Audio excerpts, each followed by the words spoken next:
something felt wrong. Directly opposite my home stood an old, abandoned ruin, a broken mansion, half collapsed, swallowed by darkness and silence.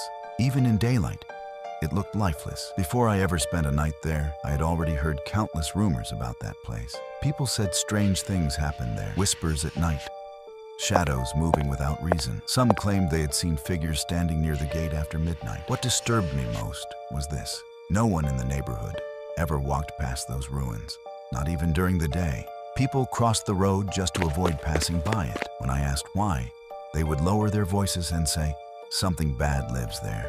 At night, from my living room window, I could see the ruins clearly. The silence around them felt unnatural, like the air itself was holding its breath. On my very first night, as I sat quietly on the couch, I saw a shadow slide across my window. Not outside, inside. My heart skipped. The room felt heavier, colder. I heard a faint whisper coming from the corner of the room. Couldn't understand the words, but I knew one thing for certain: I was not alone. Over the next few days, the house began to change. Doors creaked open on their own. Footsteps echoed in empty hallways. Shadows moved where no one stood. Sometimes, while sitting still, I felt as if someone was standing just behind me, close enough to breathe on my neck. I never turned around. Every night, my eyes returned to the ruins. They were pulling me in. One evening, unable to resist the curiosity anymore, I stepped outside. The air grew colder with every step toward the ruins. The silence was deafening.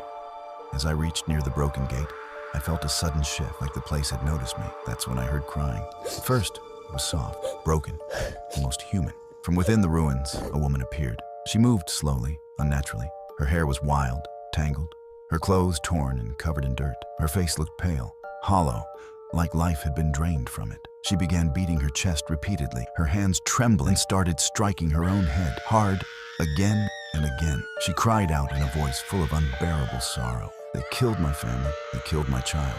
For a brief moment, pity overtook my fear. My chest tightened. I felt frozen, unable to move. Then, her crying changed. Her sobs twisted into something dark. She stopped hitting herself, slowly lifted her head. Her eyes locked in my direction. She slammed her fists against her chest again and screamed, her voice no longer human. "They killed my family. I will destroy everything." Fear rushed through my veins. She tilted her head at an impossible angle and hissed, "Look at me." I looked down immediately.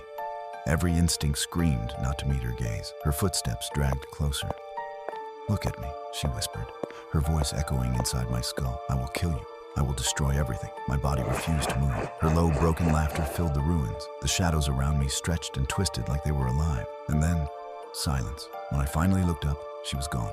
Shaking, I stepped deeper into the ruins, desperate to understand what I had just witnessed.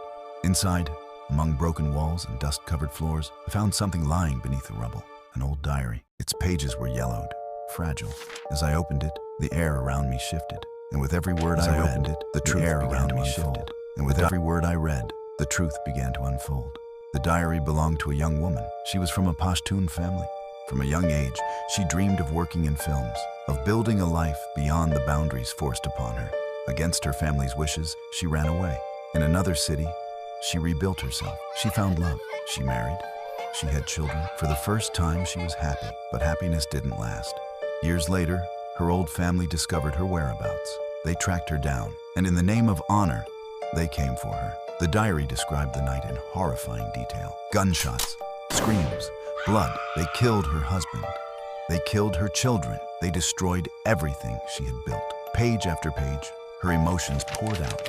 Fear, guilt, love, regret. She wrote about hiding, about begging for mercy, about watching her world collapse in front of her eyes. As I read, the room around me felt alive. Shadows moved in rhythm with her memories. The air grew thick with grief and rage. I could feel her pain pressing against my chest. This was her home. This was where she was trapped.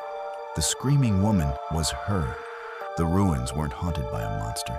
They were haunted by a broken soul. When I reached the final page, her words grew calm. She wrote that she only wanted her story to be known, that she wanted peace. As I closed the diary, something changed. The air felt lighter. The shadows faded. The suffocating presence lifted. When I stepped outside, the ruins stood silent, empty. That night, for the first time, I slept without fear. Some stories don't haunt to destroy. Some haunt to be heard.